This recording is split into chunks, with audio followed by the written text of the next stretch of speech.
Morning YouTube, so it's Ron and Nate here from FunctionBuilt-aquatics. Hola. And this morning we wanted to talk about our favorite, and it seems to be our most popular tank, our Paludarium.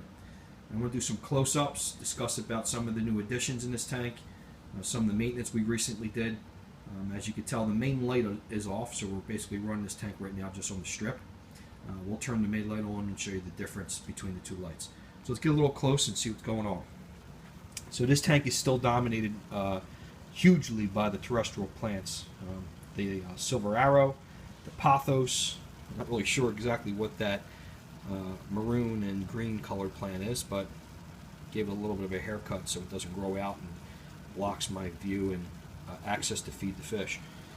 Right there is one of my coolest additions.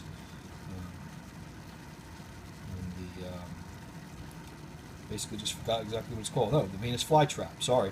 The Venus Flytrap is doing really well. Nate and I feed it worms, glowworms, micro worms, and occasionally it snatches up a little gnat that might fly around. And with all this water we have in the basement, all these open aquariums, sometimes it draws little tiny flies occasionally, and the Venus Flytrap seems to be doing a pretty good job of consuming some of that. Ficus plant, which I'm constantly trimming because it seems to want to grow out of the tank. Once again, some more pothos. One of our other new additions is this really cool terrestrial moss right there. We also have elephant ear plants in there. Yeah, elephant ear plants. And, Nate, where did we collect this moss from, Dad? The Philadelphia Trails. Fairmount Park. So we went to Wissahickon Trail in Fairmount Park, and we went on a little expedition and did some collecting. We picked up some good driftwood, and we found these really cool mosses. So I love moss, and I was able to basically attach this moss on the outside of the driftwood and on the inside, and hopefully we can get it to grow. Inside this pot here, not only are we growing the flowering type clover, but we also found this really cool this really cool plant that also flowers on our hike, growing along a stone wall. So we collected some of that. Once again, some more moss right there. Trying to see if we can get this moss to colonize and spread out. A little bit more moss. Now let's go to the water. Let's get down in the terrestrial, out of the terrestrial feature and more in the aquatic feature this time. So, we have water lettuce in here. We have minima. Also, the ones that look real green is The Amazonian frogbit. yeah, Yes. frog's bit. Yeah, frogbit. So we have the frogbit. We've been able to get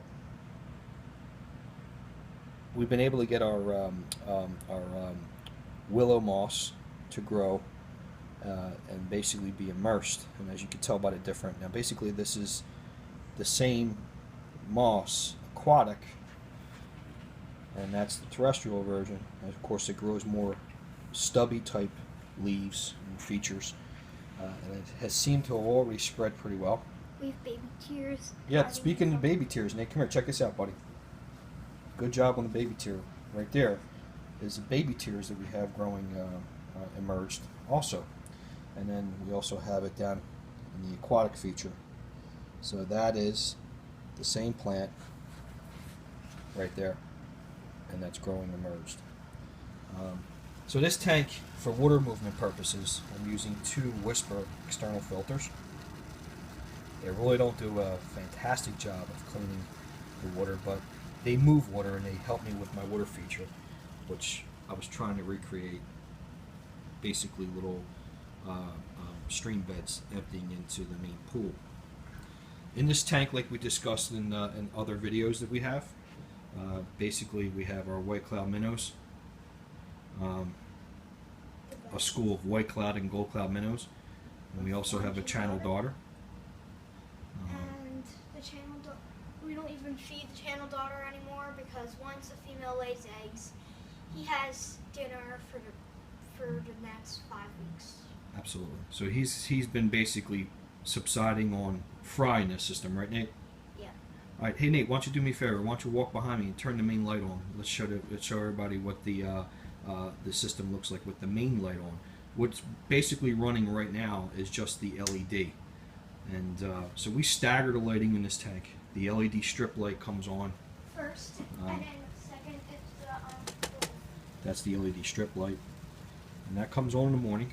And then after about 2 hours or so in the late morning, the main light turns on. So you'll get a chance to see the intensity difference in the system with this light.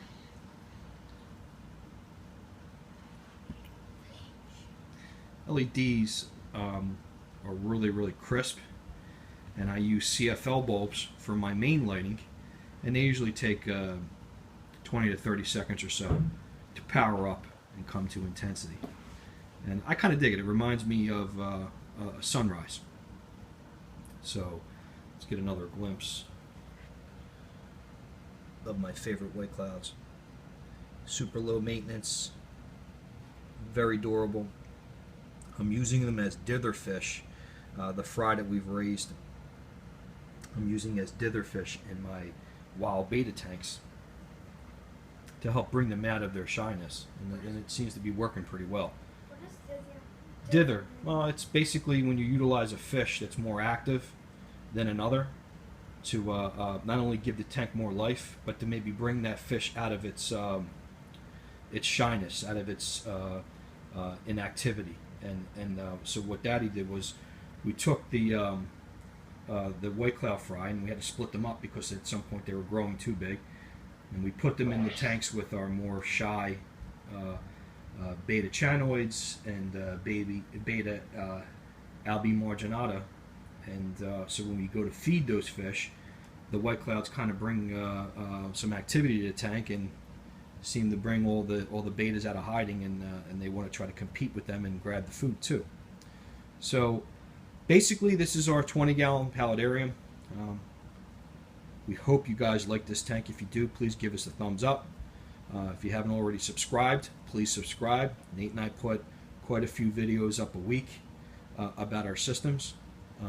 We have another tank that we're going to start working on, another paludarium, and another 20-gallon paludarium. And that tank's going to be a tropical setup, unlike this temperate one. And that's going to house our young chanoids that'll be past the grow out stage, and we'll keep them as a small group in that setup. So that's pretty much it. You have anything else to say, Nate? Thanks for watching. Like and leave a comment below what you would like us to view next. Our chanoids, or our 10-gallon tank. Yep. So once again, guys, 20-gallon paludarium. I hope you enjoy. Thank you very much. Bye.